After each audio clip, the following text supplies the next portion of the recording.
They threw me out, right there at the wedding altar in front of everyone. His mother ripped the veil off my head and called me trash.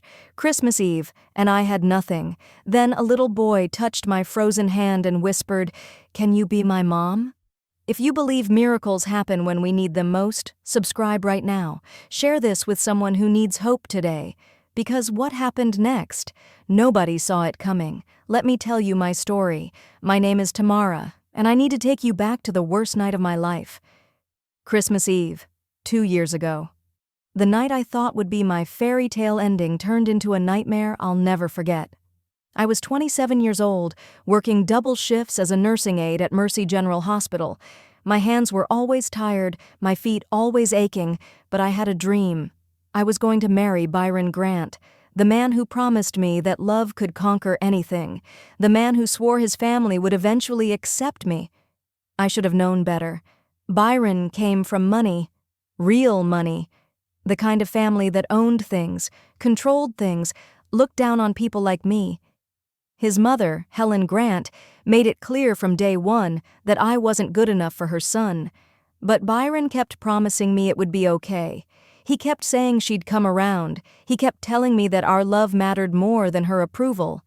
So when he proposed, I said yes. And when he suggested a Christmas Eve wedding, I thought it was romantic. I spent every penny I had saved on a simple white dress. Nothing fancy, nothing expensive.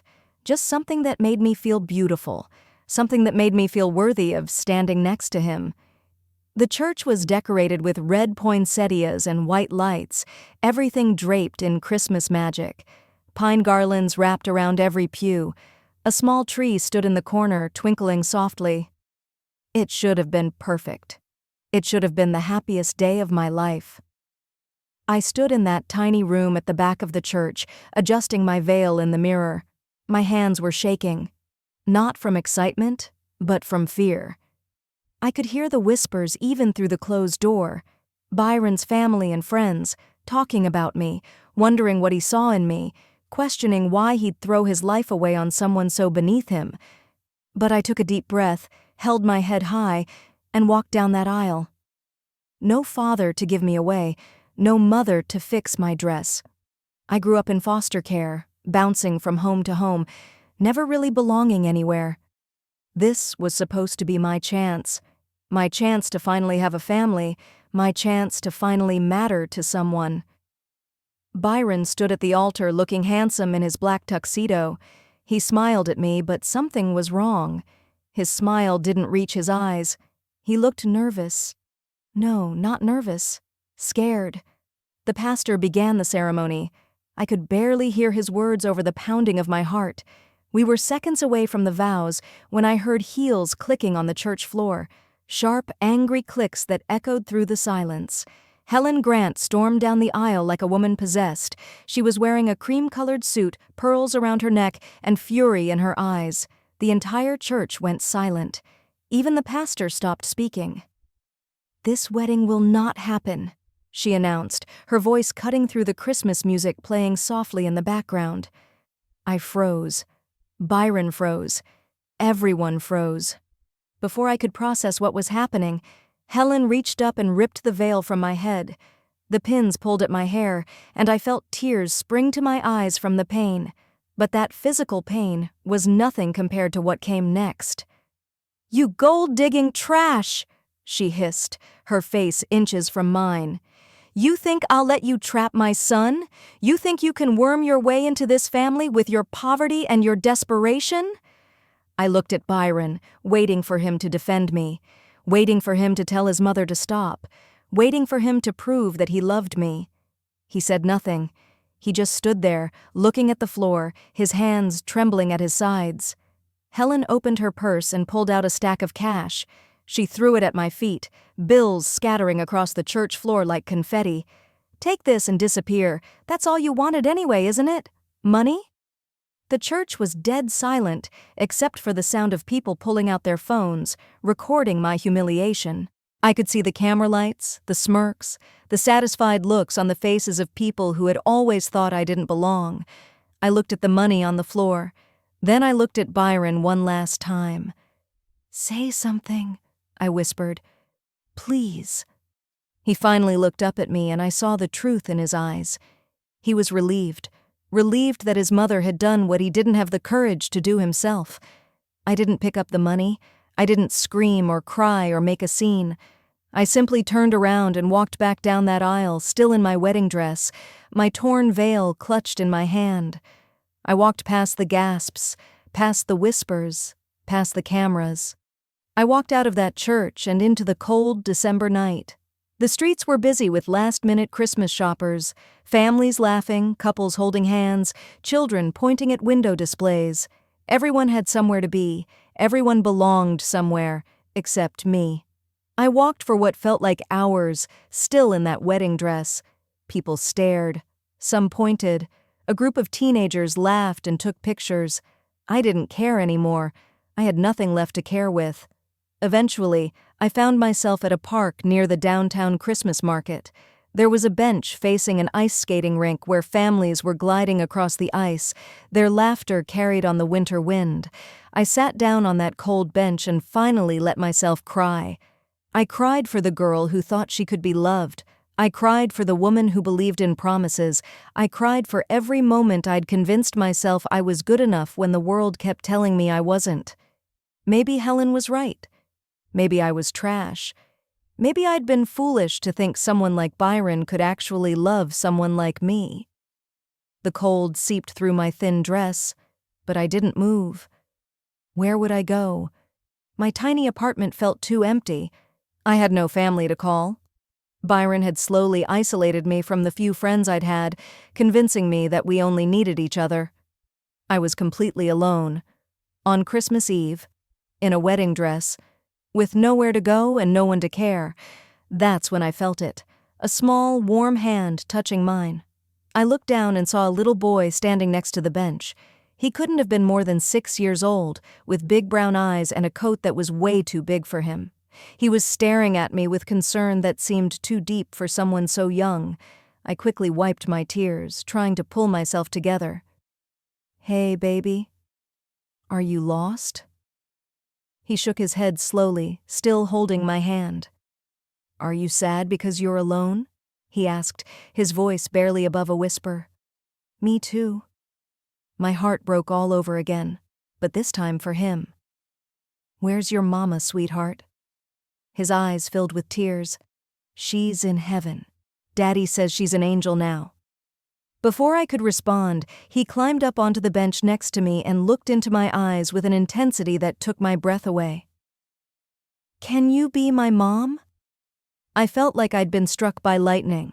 This child, this beautiful hurting child, was asking me the one question I thought I'd never hear. The one thing I'd wanted my whole life. To be needed, to be chosen, to be someone's person. "Oh, baby," I whispered, pulling him into a hug. "Where's your daddy? We need to find him, okay?" He nodded against my shoulder. "His name is Andre. He's probably looking for me. He gets scared when he can't see me." I stood up, taking his small hand in mine. "What's your name?" "Caleb." "Okay, Caleb. I'm Tamara. Let's find your daddy together." We walked through the Christmas market hand in hand. He told me his story in the simple, heartbreaking way that children do. His mother had died 6 months ago in a car accident. His father was sad all the time now. He didn't smile anymore. Sometimes Caleb felt invisible because his daddy was so lost in his grief. I understood that feeling. Being invisible, being forgotten, being alone. We heard the security announcement before we saw him. "Would Andre Washington please come to the information booth? Your son Caleb is here safe." Within seconds, a man came running through the crowd. He was tall, with kind eyes that were currently filled with panic. When he saw Caleb, he dropped to his knees and pulled his son into his arms, his whole body shaking. "Caleb! Oh God, Caleb, don't ever do that again!" He was crying, holding his son like he was afraid to let go. Then his eyes met mine, and he seemed to really see me for the first time. The wedding dress, the ruined makeup, the evidence of tears on my face. "Thank you," he said, his voice cracking with emotion. "Thank you for keeping him safe. I didn't realize he'd wandered off. I was getting hot chocolate and I turned around and he was gone. Daddy, Caleb said, pulling back to look at his father. She's sad like us. Can she stay with us? Andre looked embarrassed. Caleb, you can't just... I'm sorry. He doesn't understand boundaries yet. Thank you again for finding him. It's okay, I said softly.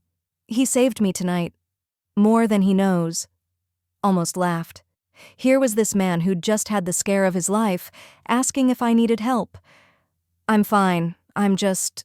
having a rough night. It's Christmas Eve, he said gently. Nobody should be alone on Christmas Eve, especially not someone who just saved my son. He hesitated, then added, Can I at least buy you a coffee? To say thank you? Something in his eyes made me say yes. Maybe it was the genuine kindness there. Maybe it was the fact that I had nowhere else to go. Maybe it was the way Caleb was holding both our hands, looking up at us with hope I hadn't seen in his eyes before. We found a small cafe that was still open. Andre bought hot chocolate for Caleb and coffee for us. We sat in a corner booth, and somehow I told him everything. About the wedding, about Byron, about Helen ripping off my veil in front of everyone, about having no family, no home to go to, nothing. And he listened, really listened, not with pity, but with understanding. Then he told me his story. About his wife, Teresa, who died when a drunk driver ran a red light. About how he'd been drowning in grief for 6 months, barely able to function. About how he was failing as a father because he couldn't see past his own pain.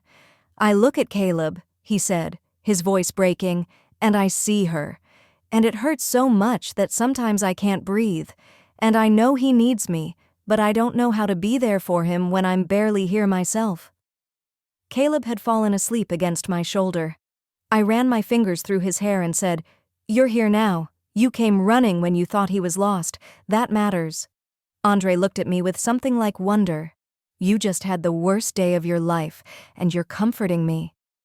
Maybe we both needed someone to see us tonight, I whispered. We sat there until the cafe closed. Then Andre did something I'll never forget. He looked at me with those kind, broken eyes and said, I have nowhere to take you, but our home is warm. You shouldn't be alone tonight. And honestly, neither should we. I should have said no. I should have called a cab, gone back to my empty apartment, dealt with my pain alone like I always had. But something about this man, this boy, this moment felt like God himself had orchestrated it. So I said yes. Their apartment was small and simple. Photos of Teresa covered every surface. A beautiful woman with a bright smile, frozen in happier times. I didn't feel jealous.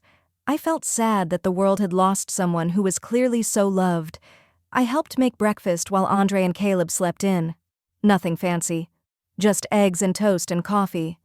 But when Caleb woke up and saw me still there, his face lit up like the Christmas tree in their living room. You stayed! You stayed! Andre came out of his bedroom looking embarrassed. I'm sorry, I didn't mean to sleep so late. You didn't have to make breakfast. I wanted to, I said simply. We spent Christmas morning together. There weren't many presents, just a few donated toys from the hospital where Andre's wife had worked, but there was laughter. Real laughter, the kind that heals broken places. For the first time in my life, I felt like I belonged somewhere.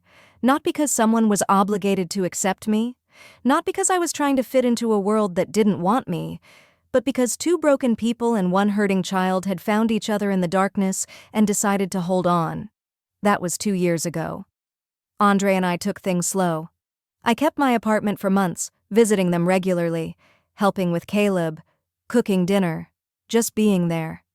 Our friendship grew into something deeper, something real, something that didn't need to prove itself to anyone. Last year, Andre proposed.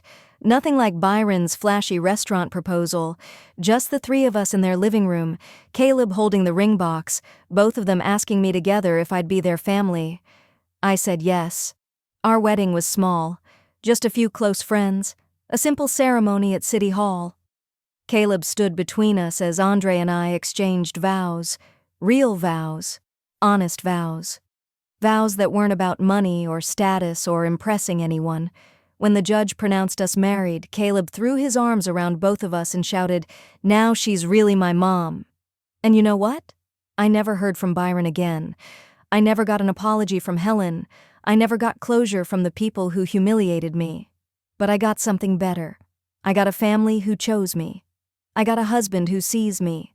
I got a son who saved my life by asking me one simple question on the darkest night I'd ever known.